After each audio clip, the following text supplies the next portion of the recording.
Bonjour à tous, Marjorie, coach professionnel, kinésiologue. Un petit audio aujourd'hui sur l'auto-sabotage. En effet, beaucoup de changements arrivent dans la vie très régulièrement, des opportunités s'ouvrent à nous, des potentiels et surtout une capacité d'évoluer, d'avancer vers autre chose, vers d'autres croyances et vers d'autres univers. Et là, soudain, l'auto-sabotage se met en marche. Alors déjà, qu'est-ce que l'auto-sabotage? L'auto-sabotage, c'est axé sur le fait que notre cerveau construit à mémoriser des façons, via le système éducatif et via le conditionnement, de fonctionner ou de réagir qui ne correspondent parfois pas du tout à celles qu'on est vraiment.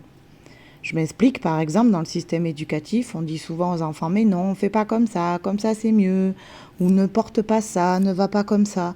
Tous ces schémas-là s'ancrent dans notre tête, ou ensuite, quand on essaye de faire quelque chose, on se dit que ce qu'on a fait, en fait, c'est encore pas assez bien, et qu'on a automatiquement une manière plus facile de le faire, mais qu'on ne la connaît pas, ou que quelqu'un d'autre la connaîtra mieux que nous. Tout ça, ce sont des schémas dits répétés, qui nous maintiennent dans une façon de fonctionner qui est récurrente. Souvent, quand on arrive à quelque chose qui s'ouvre à nous de nouveau, on va tomber dans l'auto-sabotage. Comment le reconnaître? C'est que on va toujours trouver des excuses. Ah mais non, là je peux pas le faire, là j'ai ça. Ah mais non, là ça va aller là, mais tu te rends compte. Et puis si je vais là, il va falloir que je prenne le train ou il va falloir que je parte plusieurs jours, que j'organise.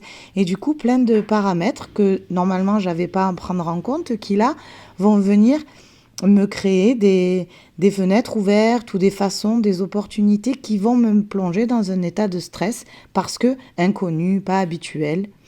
Ensuite, vous allez peut-être essayer d'éviter ça en vous concentrant sur autre chose, en disant non mais là j'ai pas le temps, j'ai une tonne de travail, j'ai pas le temps de me concentrer à ça, je verrai plus tard si j'ai le temps. C'est aussi une manière de s'auto-saboter. Ou sinon, on tombe dans des comportements dits des comportements addictifs. Ces comportements-là arrivent surtout lorsqu'on a un vécu qui est difficile, où nos parents n'ont jamais cru en nous, nos professeurs, notre entourage, et du coup, on va tomber dans des dépendances, le tabac, l'alcool, la nourriture, souvent, le sucre pour certains, le chocolat, qui va nous rassurer, on va manger ça, non mais je prends mon moment chocolat, je prends mon café, je prends ça, et j'évite surtout de regarder de quoi j'ai besoin.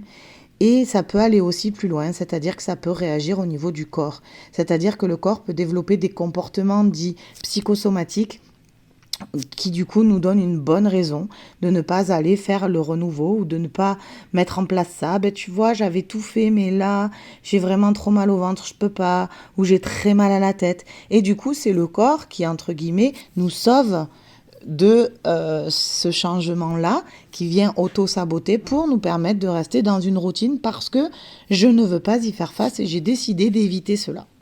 Tout ça, je le conçois, c'est un mécanisme qui est inconscient. Ce qui veut dire que c'est pas vous qui consciemment dites à votre corps bah, vas-y donne-moi mal au ventre ou c'est pas vous qui va déclencher votre envie de chocolat ou d'aller fumer une cigarette ou d'aller boire un verre ou etc. Tout ça ce sont des mécanismes vraiment qui se mettent en place inconsciemment qui viennent, si vous voulez, à votre place, réaliser vos souhaits de rester dans une routine parce que sinon, le cerveau va bloquer, c'est trop inconnu. Et c'est là où on rentre dans des mécanismes très sympas d'auto-sabotage.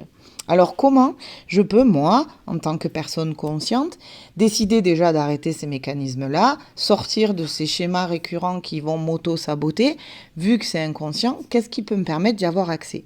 Déjà, faire un travail sur vous et regarder avec sincérité à l'intérieur de vous si les excuses que vous sortez sont vraiment des excuses qui sont dites valables ou qui sont généraliste. Par exemple, souvent je vais généraliser. Ah, mais tout le monde réagirait comme moi. Donc là, je me cache derrière une fausse généralité que je crée, ou je peux me cacher derrière une fausse croyance. Ah, mais personne fait ça, mais tu te rends compte, c'est inconscient de faire ça, de tout lâcher. J'ai 50 ans et je vais tout lâcher pour repartir sur autre chose, mais c'est pas possible. D'accord? Donc ça, c'est des fausses croyances qui vont nous aider à bloquer, ou un jugement.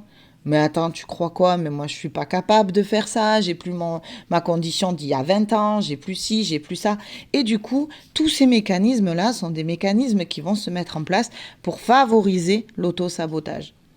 Vous allez aussi vous tomber dans des justificatifs qui vont dire « Ah, mais tu comprends, il faut que je sois là, il y a mon fils, je peux pas partir pendant 3 jours, et puis je dois faire ça, je dois aller là, etc. » Dès que je tombe dans un schéma « il faut, tu dois », il y a qu'à Faucon, on est dans un schéma réfléchi, d'un cerveau conscient, qui aime la routine, qui n'aime pas qu'on vienne le perturber. Et tout ça crée, si vous voulez, de l'auto-sabotage. Et vous pouvez du coup le repérer. Si vous arrivez à même trouver des conclusions sans même avoir mis en place le changement, c'est-à-dire oui, ben, je vais quand même le faire différemment, mais tu verras, à la sortie, ben, ça va être pareil, je le sais, j'ai l'habitude quand même, je le connais. Voilà, donc là, vous arrivez même à tirer une conclusion de quelque chose que vous n'avez même pas encore fait. Très souvent, moi, je questionne les personnes en disant, mais on ne sait jamais comment les personnes vont réagir. Dès que vous tombez dans une généralisation, d'accord, dès que vous tombez dans un mécanisme il faut, tu dois, dans une fausse croyance, dans un jugement, ou dans des conclusions de quelque chose que vous n'avez pas encore fait, mais vous savez comment ça va se terminer, vous êtes dans l'auto-sabotage. Du coup, essayez de vous poser avec ça et de me dire, voilà, maintenant, je vais choisir de faire, je vais choisir de me faire confiance et je vais choisir de me valoriser. Souvent, les personnes qui sont dans ce mécanisme et qui ne le travaillent pas, même s'il y a des personnes autour d'elles qui sont positives, qui vont les valoriser, qui vont leur dire mais si tu peux le faire, vas-y, ben ces personnes-là vont croire que en fait les autres disent ça juste parce que les autres en sont capables, mais surtout pas eux. Elles vont avoir un sentiment d'infériorité sans cesse. Elles vont risquer de tomber dans des découragements, même s'il y a des compliments qui arrivent et tout. Elles se sentiront même pas concernées. Donc, le seul moyen d'accéder à désamorcer ces schémas-là pour vous permettre de découvrir autre chose et d'ouvrir le champ des possibles à l'intérieur de votre vie, ça va être que vous déverrouillez cette porte et vous acceptiez de vous faire confiance. Peut-être que ça marchera pas. Peut-être que, d'accord, quand votre cerveau va vous dire oui, tu verras, ça n'y arrivera pas. Oui, nanana, nanana, vous dites à votre cerveau, peut-être. Mais au moins, j'aurais essayé, j'aurais ce mérite-là, et ce coup-ci, je choisis de me faire confiance, je choisis d'essayer de mettre en place les choses, je choisis d'essayer, même si ça me perturbe, de le faire, parce que dans tous les cas, c'est pas le résultat qui compte, c'est le chemin. Et le chemin dans le je vais essayer et je choisis de me faire confiance, c'est un chemin qui va vous ouvrir, qui va vous permettre d'apprendre des nouvelles façons de fonctionner, qui va vous aider à vous rapprocher de celle que vous êtes vraiment. Il faut vraiment comprendre que le cerveau va tout analyser, va tout décortiquer, l'ego va vous bloquer. Et en fait, c'est pas par plaisir qu'il vous bloque ou par plaisir qu'il vous sabote, c'est juste parce que c'est le schéma éducatif qu'il a toujours reçu et c'est sur lequel il s'est construit. Du coup, il peut pas vous proposer autre chose. D'accord? Pour vous donner un exemple, il y a des métiers où on fait tout le temps pareil, comme par exemple des beignets, quand vous fabriquez des beignets ou d'autres produits du marché, c'est toujours un métier qui va se répéter. Toujours, on met la farine comme ça, on met le truc comme ça dans la machine et à chaque fois, ça fait les mêmes beignets. Et si vous voulez, le cerveau, il a été construit un peu comme une machine où à chaque fois, il a des repères qui sont toujours les mêmes et il s'est construit avec ces repères les mêmes parce que on nous dit vraiment que dans le schéma éducatif, lorsqu'on enseigne un enfant, il faut toujours lui donner les mêmes repères, les mêmes cycles de sommeil, les mêmes tu t'assieds tout le temps comme ça, tu manges comme ça, tu vas à l'école à telle heure, tu vas au lit à telle heure. Et tous ces mécanismes, si vous voulez vraiment fermer, ce sont des mécanismes qui vont plus tard vous enfermer quelque part dans une routine qui va vous faire croire à l'intérieur de vous-même que vous pouvez pas changer ce mécanisme-là parce que c'est votre structure. Donc oui, c'est votre structure parce que vous avez été construit pour ça, mais bien sûr que le fait d'avoir une bonne structure est présente pour vous aider à, au contraire, évoluer. C'est-à-dire que la structure de quelque chose, de votre cerveau, tout ça, c'est comme un arbre, c'est son tronc. Mais le tronc, il évolue tout le temps. Il laisse tomber toutes les feuilles et puis il recommence, il recrée des nouvelles pousses, des nouvelles branches et il avance et il continue. Il se dit pas, bon ben je m'arrête, j'ai mon tronc, ça y est. J'aurai toujours le même tronc, je dois maintenir toutes mes feuilles et ça doit toujours être comme ça parce que s'il fonctionnait comme ça, ben il pourrait jamais évoluer. Donc c'est hyper important que vous compreniez que pour évoluer dans la vie, Il faut aller des fois créer des nouvelles branches, il faut aller ouvrir votre champ des possibles, aller essayer de vous tester ou de vous ouvrir à des choses qui, oui, vont peut-être vous mettre en stress parce que vous l'avez jamais vécu. Et là, on arrive dans tout ce qui est les processus de changement. Dès qu'il y a un processus de changement, ben, vous laissez tomber l'ancienne façon de fonctionner et vous allez en créer une nouvelle avec les bases solides que vous avez de l'ancien et l'intelligence et le savoir-faire que vous avez acquis avec votre âge, avec votre expérience, qui va vous permettre de créer un système nouveau. Tous ces paramètres doivent être pris en compte. Si vous restez bloqué dans le « non mais j'ai été construit comme ça, je reste comme ça, et je peux pas changer, si je change, c'est pas possible » et tout ça, vous restez dans des généralités, dans des jugements, dans des fausses croyances, dans des blocages qui vont vous empêcher de vraiment vous ouvrir à celle ou à celui que vous êtes vraiment. C'est ça le but en fait de la vie, c'est d'aller chercher en soi, d'aller essayer d'ouvrir en soi ce qu'on est vraiment. Oui, on nous a donné des bases, mais à aucun moment ces bases, elles nous ont été données pour nous bloquer. Toutes les mamans, les papas qui élèvent des enfants aujourd'hui vont donner des bases à leurs enfants pour qu'ils puissent se construire sereinement dans la sécurité. Pas pour qu'ils puissent faire de la sécurité une prison. C'est-à-dire, ah ben non, je sors plus parce que si je sors, je peux me faire agresser, mes parents ils me l'ont dit, tatati tatata. Non, c'est en fait parce que à l'époque, quand vous étiez enfant, effectivement, si un petit de 2 ans et demi sort sur la route, il peut lui arriver des problèmes. C'était normal que les parents aient ce genre de discours. Or, aujourd'hui, vous avez 20 ans, 30 ans, 40 ans, évidemment que vous pouvez prendre le risque d'aller vous ouvrir à la vie, d'aller regarder, d'aller partager, d'aller faire des choses que vous auriez peut-être jamais fait avant.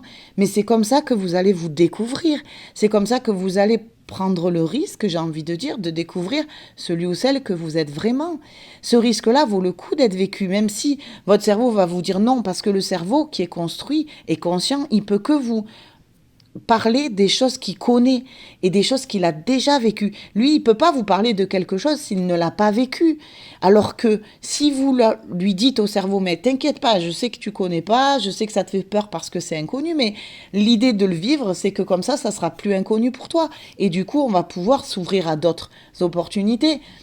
Évidemment que c'est comme ça qu'on avance. Si vous étiez un ordinateur, que vous avez toujours MicroOffice et que vous sortez pas de Word, Excel, ben c'est sûr que vous vous rendrez jamais compte qu'il y a peut-être d'autres logiciels plus facilitateurs que Word et Excel pour faire des choses. Et vous allez rester dans ce que vous connaissez parce que c'est un confort. Et vous risquez de passer à côté de votre carrière de graphiste, de votre carrière de constructeur, de votre carrière de peintre. Tout ça parce que vous êtes resté sur quoi? Word et Excel. Donc, essayez de vous ouvrir aux choses, ne verrouillez pas. Prenez le risque de ne pas connaître et de découvrir. C'est comme ça que vous allez petit à petit désamorcer l'autosabotage constant qui est dans nos vies et qui est là de plus en plus présent. Il a été bien sûr et il est toujours bien entretenu parce que le fait que vous soyez dans une routine et le fait que vous vous auto-bloquiez, ben, ça vous évite de développer le potentiel que vous avez vraiment, ça vous empêche vraiment d'avoir une lucidité, un raisonnement dans votre fonctionnement et une ouverture d'esprit. Ça peut arranger certains mécanismes qui veulent que vous soyez bien obéissant et que vous avanciez et puis voilà. Mais prenez le risque de vous découvrir. N'est-ce pas là la plus belle aventure de la vie? Sur ce, je vous remercie de m'avoir écouté. Je vous souhaite une belle journée et une bonne réflexion. Et surtout, prenez le risque d'être vous. Ça vaut vraiment le coup. Belle journée. Au revoir.